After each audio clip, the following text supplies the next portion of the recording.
kita harus ngapain aja kan? Ya, itu pertama. Makanan yang sehat, kedua. Lalu ada apa lagi? Berolahraga. Nah, kira-kira dari ketiga komponen tersebut hal apa aja yang udah dilakuin? Belum ya?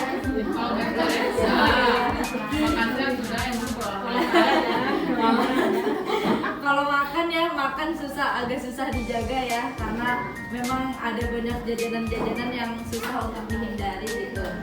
Saya juga anak remaja suka gitu ya, jajan-jajan seblak gitu. Nah, gak apa-apa, itu cukup sesekali aja gitu kan.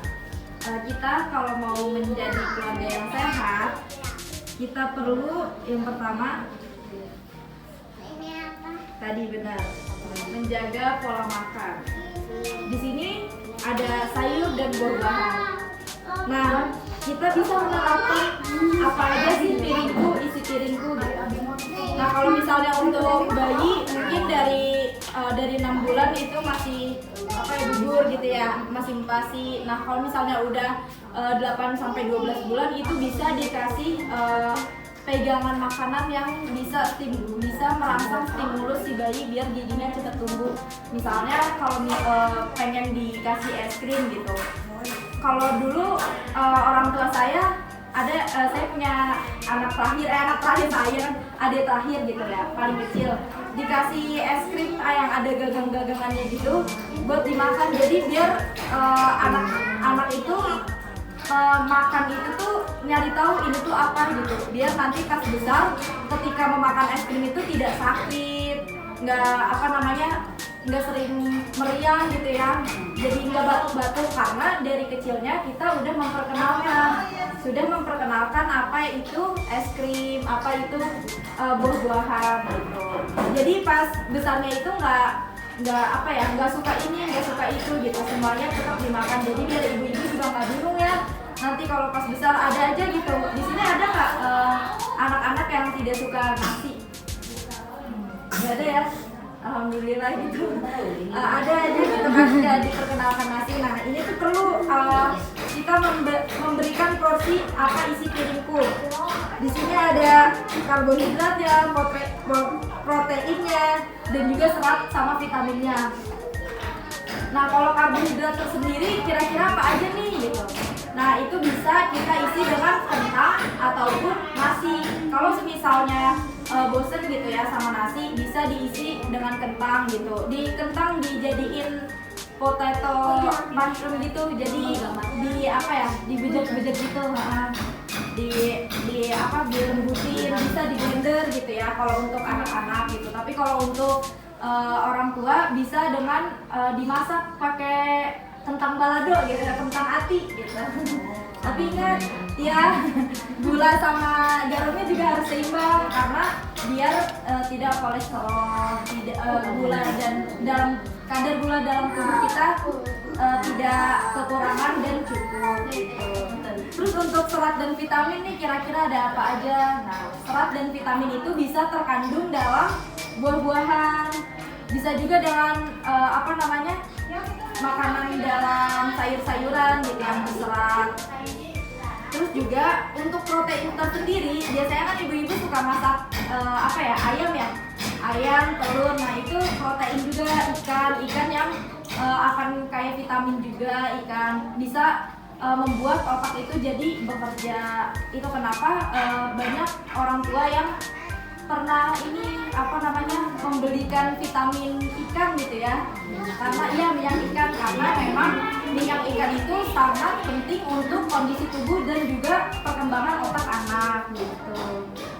Terus kalau untuk ibu-ibu semua dijaga ya makanannya. Terus kalau misalnya anak-anak juga nih ya, kalau misalnya udah besar gitu ya, udah seumuran 5 tahunan gitu ya, kalau misalnya main pasir atau hujan-hujanan gitu, nggak apa-apa sesekali dikenalkan aja, tapi jangan keseringan karena pasir itu banyak cacingnya. Dan juga kita harus memberikan obat cacing setiap 6 bulan sekali supaya kita tahu anak kita itu sehat atau enggak gitu. Bisa ditanyakan juga dari posyandu ini, bisa ikut posyandu gitu kan. Kita bisa tahu nih anaknya kemarin berapa berat badannya, kok bisa turun gitu, apa yang kurang gitu, apakah dari makanan atau ternyata cacingan gitu, karena cacingan juga bisa dari usia sedini mungkin gitu ya. Nah kalau untuk tinggi bisa juga dengan kasus stunting ya yang lagi ramai sekarang gitu. Kalau misalnya tidak sesuai dengan tinggi badannya berarti pertumbuhan dia sangat lambat gitu, tidak seperti biasanya, karena memang pada zaman sekarang anak-anak itu pertumbuhannya agak lambat ya daripada biasanya gitu. Nah kita perlu tahu nih, dicek di posyandu kemarin berapa, besokannya berapa, udah nambah gitu. Itu pentingnya posyandu. Jadi jangan males ya buat jalan ke sini. Oh ya, terus selanjutnya ini ada berolahraga. Kira-kira ibu-ibu kalau olahraga apa aja nih di rumah? Oh ya. Nggak sempet ya, karena aktivitas fisiknya udah lebih banyak gitu ya di rumah ya, 24 jam gitu. Nggak apa-apa, tapi setidaknya kita tuh lebih banyak hal yang digerakkan daripada kita tiduran terus, karena tiduran itu bisa menyebabkan tulang punggung kita mengalami skoliosis, lordosis, kifosis yang kayak gitu. Itu karena kita kelamaan duduk. Kan kalau kita duduk kita kayak gini ya. Nah nanti itu bisa ngebuat kita tuh jadi bungkuk pas masa tuanya. Terus juga buat anak-anak juga bisa sulit pertumbuhannya karena dari pola geraknya itu kurang gitu ya. Jadi diusahakan kalau misalnya di rumah itu jangan diperkenalkan oleh HP atau televisi, biar anak-anak itu gerak gitu, biar anak-anak nggak terpaku dengan gadget gitu, karena memang radiasi dari gadget itu untuk anak itu ngaruh di otak ibu-ibu.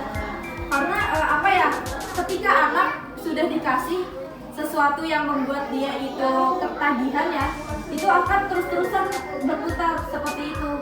Kayak semisal dari kecilnya setiap makan kalau nangis disuguhinnya HP gitu. Nah itu tuh jangan, karena akan terus-menerus seperti itu sampai nanti dia besar, sampai nanti dia dia akan sekolah, dia itu jadinya antisosial gitu, tidak pandai bersosialisasi. Jadi kalau misalkan mau main nggak apa-apa main aja, tapi dibatasi dan dilihat juga gitu pergaulannya seperti apa. Karena kalau misalnya kita kasih gadget terus-terusan, itu juga akan berpengaruh buruk pada kondisi anak kita gitu. Karena berpengalaman adik saya kayak gitu, dikasih sama orang tua saya HP gitu. Terus jadinya dia setiap makan itu harus ada HP, dan itu kecanduan sampai sekarang.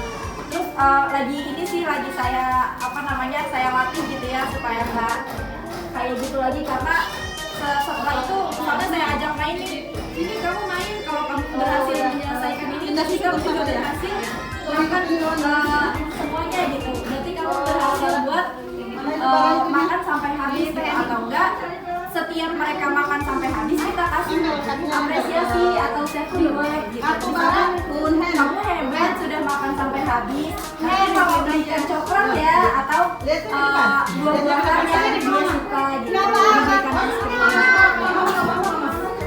Nah untuk olahraga sendiri bisa dengan di keluarga menerapkan gitu. Misalnya kalau ada yang lagi bekerja gitu, terus habis itu udah lama di depan laptop, nggak apa-apa diajakin aja buat jalan pagi. Suka ada jalannya ikut jalan pagi ya kalau ada di kerjaan gitu, atau enggak pantai-pantai ya biasanya ya, terus jogging di CFD gitu. Nah itu biasa bisa dilakukan di situ buat bersosialisasi juga, kita menambah relasi ibu ya bapak gitu. Terus bersepeda juga bisa, sama yang tadi benar melakukan aktivitas fisik, beberes rumah gitu. Nah, itu juga bisa dilakukan. Selain itu juga kita bisa menerapkan keluarga sehat itu setiap merasa rumahnya itu kotor, kita harus membersihkannya. Misalnya kalau di kamar mandi ini ada genangan air, diusahakan itu dibersihkan biar genangan air itu tidak menumbuhkan jentik-jentik, karena jentik-jentik itu bisa menumbuhkan nyamuk DBD, nyamuk yang menyebabkan anak itu jadi bintik-bintik gitu ya. Terus juga darah nangis juga sebenarnya bisa disebabkan oleh nyamuk gitu, kita tahu. Jadi dia tuh sering garuk-garuk, nah yang mengakibatkan si anak ini kulitnya tipis gitu. Nah nanti jadi kedepannya itu dia akan terus-terusan seperti itu. Makanya kenapa kita harus menjaga kebersihan supaya nggak ada nyamuk di rumah gitu. Atau nggak bisa disemprotkan sebelum anak tuh tidur gitu ya, disemprotkan ada vape atau apa itu lagi diambil sama ibu gitu bisa. Terus yang selanjutnya tuh diambil angkat tangan nih, kakak duduk sini. yang pertama itu ada bayi diberi ASI eksklusif. Ibu-ibu udah pada tahu kan kalau ASI diberikannya sampai umur berapa? Ya, karena kalau lebih dari itu bisa menyebabkan kecanduan gitu. Dia akan terus-terusan seperti itu, bahkan sampai besar pun dia juga akan haus akan kasih sayang gitu ya. Bisa jadi nafsuan gitu. Kalau misalnya kita terus-terusan memberikan ASI yang berlebihan gitu. Terus habis itu membimbing bayi atau balita ini bisa di posyandu ya, yang tadi saya bilang kita harus tahu nih tinggi badannya berapa, berat badannya berapa gitu. Terus yang pertama kalau ada yang merokok di rumah. Ada. Nah, kalau ada yang merokok di rumah itu sangat berpengaruh banget ibu-ibu. Karena kenapa? Paru-paru dan pernafasan bayi atau kita pun itu sangat lemah. Bahkan orang yang merokok sama orang yang menghisap itu lebih bahaya orang yang menghisap daripada kita yang merokok misalnya ya. Karena kalau merokok dia jangka panjang sakitnya, misalnya pas udah tua, pas udah lama dia menghisap rokoknya dibanding sama kita yang menghirupnya gitu. Karena menghirup asap rokok itu setelah dibakar si rokoknya gitu. Nah ketika kita udah tahu nih ada yang merokok gitu, sampai dia malah dibakar semuanya. Terus habis itu kalau bisa setiap ibu-ibu atau anak-anak itu diajarkan untuk nafas menghadap ke dinding atap, karena atap ini jarak udaranya itu lebih banyak ketimbang kita nafas kayak seperti ini gitu. Jadi sesekali disuruh kita melakukan relaksasi ya, menghadap ke atas gitu ya, tarik nafas pelan-pelan, dibuang lewat mulut. Nah itu bisa membuat paru-paru kita lebih bersih daripada sebelumnya gitu. Karena memang ada penelitiannya kalau kita melihat ke atap itu udara yang di atap itu jauh lebih banyak dan lebih bersih ketimbang kita bernafas seperti biasanya gitu. Itu bisa dilakukan ketika ada yang merokok gitu ya. Kalau misalnya sesak nafas atau teman-teman ibu-ibu teman-teman deh kakak pada ada yang sesak nafas. Terus yang tadi ketersediaan air gitu. Kalau misalnya air gitu ya, kan anak-anak suka ada aja yang main air gitu, terus nggak dimatiin lagi. Nah itu tuh bisa membuat genangan air yang tadi ya, bilang genangan air yang membuat jentik-jentik gitu. Terus juga biar hemat air ya ibu-ibu, biar hemat air, jangan terlalu boros gitu ya. Terus diusahakan ketika anak-anak sudah balik dari mainnya gitu ya, kita tuh menerapkan cuci tangan gitu dari kecil gitu ya. Karena memang setiap aku pun parenting di rumah seperti itu gitu ya. Kalau habis dari rumah jangan sampai menyentuh kasur gitu, karena bakal ada tungau itu kutu kasur ya ibu-ibu, kutu kasur yang menyebabkan nanti gatel-gatel ya. Kalau misalnya ada bintik-bintik tuh, bintik-bintik merah, terus tiba-tiba kayak ada sisik-sisik ular gitu ya, itu bisa dari kutu air gitu, kutu tungau kasur. Nah itu tuh bisa disebabkan dari setiap main di luar itu tuh tidak cuci tangan atau cuci kaki gitu. Kalau aku biasanya karena udah besar ya, biasa disuruh mandi gitu. Tapi kalau misalnya anak-anak habis dari main di luar bisa untuk cuci tangan dan cuci kaki. Ini dimakan ibu-ibu. Terus habis itu kalau udah besar gitu ya, kalau sudah besar nantinya dikasih tahu juga gitu, ada hal-hal yang tidak boleh dilakukan gitu. Misalnya hal ini tuh tidak boleh disentuh gitu. Jadi sex education itu sedini mungkin. Misalnya SMP gitu ya, pas sudah menjelang SMP ataupun bahkan SD, kita perlu nanya ini karena banyak banget ya kasus pelecehan seksual dari SD gitu ya. Dan kita tuh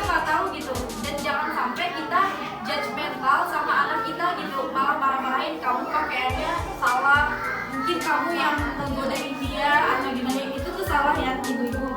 Kita harus memberikan apa ya, pelukan hangat, kasih sayang yang membuat mental dia itu lebih kuat. Jadi biar kedepannya kalau ada hal yang jahat, biar dia bisa cerita ke kita gitu, biar nggak ada hal yang ditutupin dari kitanya gitu.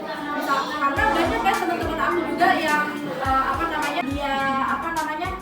dia akan sekolah, dia itu jadinya antisosial gitu, tidak pandai bersosialisasi. Jadi kalau misalkan mau main nggak apa-apa, main aja, tapi dibatasi dan dilihat juga gitu pergaulannya seperti apa. Karena kalau misalnya kita kasih gadget terus-terusan, itu juga akan berpengaruh buruk pada kondisi anak kita gitu. Karena berpengalaman saya, adik saya kayak gitu, dikasih sama orang tua saya HP gitu. Terus jadinya dia setiap makan itu harus ada HP, dan itu kecanduan sampai sekarang. Terus lagi saya saya latih gitu ya, supaya nggak kayak gitu lagi. Karena setelah itu misalnya saya ajak main nih, sini kamu main, kalau kamu berhasil menyelesaikan ini dan kamu juga berhasil, bahkan kita bilang jangan, dia semakin penasaran, jangan, pasti dilakukan gitu. Lebih baik kayak kalau kamu di sini, kamu tidak akan sakit gitu. Nanti kayak kalau kamu cacingan gitu, nanti masuk cacingnya ke dalam tubuh gitu, daripada jangan main pasir. Nah, dia pasti main pasir gitu, tapi berikan kasih tahu dampak-dampak dan solusi buat anaknya, biar nanti pas gedenya juga dia jadi tahu nih, ketika ada masalah, oh solusinya seperti ini, oh kayak gini cara melakukannya gitu. Kalau dilakukan jangan terus, dia nggak akan maju gitu. Terus juga jangan kalau bapak-bapaknya gitu ya, kalau misalnya ada yang selain merokok, ada yang narkoba gitu ya, ada yang ganja gitu, ada yang obat-obat juga gitu, diusahakan dilarang ya ibu-ibu, karena itu tuh sangat merusak tubuh juga gitu. Bisa juga narkoba itu bisa berpengaruh dalam kondisi fisik kita juga gitu. Misalnya dia yang marah-marah, kitanya juga jadi suasananya jadi benar gitu. Nah, itu mungkin pola hidup sehat yang bisa kita terapkan di rumah. Tadi ada apa aja kira-kira? Berolahraga minimal 30 menit ya, di rumah itu 30 menit kita bergerak. Anak-anak juga jangan dibiarkan untuk tidur, jangan dibiarkan untuk tidur lama-lama gitu di kasur ya, atau duduk gitu, karena bisa punggungnya itu bisa menyebabkan kifosis, lordosis, dan skoliosis gitu. Nanti kedepannya ibu-ibu juga yang harus merawatnya gitu. Nah, diusahakan sedini mungkin memberitahu gitu ya, jangan nggak apa-apa main gitu, tapi dibatasin gitu. Terus juga tidur siang kalau bisa. Terus kalau misalnya malam-malam udah waktunya tidur gitu, jangan dikasih HP gitu. Bisa kita didongengin gitu ya, kasih pembelajaran yang membuat dia tuh makin maju gitu, pemikirannya berkembang gitu. Sampai sini udah cukup paham kali ya? Ya harus diterapin ya. Saya juga penyuluhan kayak gini untuk menerapkan ke diri saya juga gitu ya, karena saya remaja juga, ibu-ibu punya anak remaja seperti saya di rumah. Udah besar ya. Ya kalau misalnya udah besar pun bisa nih dikasih tahu gitu. Terus juga aku pribadi kalau misalnya berat badannya juga harus dilihat, tinggi badannya juga harus dilihat gitu. Pola makannya juga harus dijaga gitu, karena pola makan itu sangat penting gitu ya. Jangan sampai anak kita itu sakit, dan jangan lupa untuk rutin posyandu ya, kalau ada posyandu. Jangan malas gitu ya ibu-ibu. Jangan malas, diusahakan untuk kesini. Ya mungkin cukup sekian dari pemaparan dari saya gitu ya. Terima kasih sudah mendengarkan ibu-ibu. Ini dimakan kalau mau dimakan ya. Kalau mau ada kecil.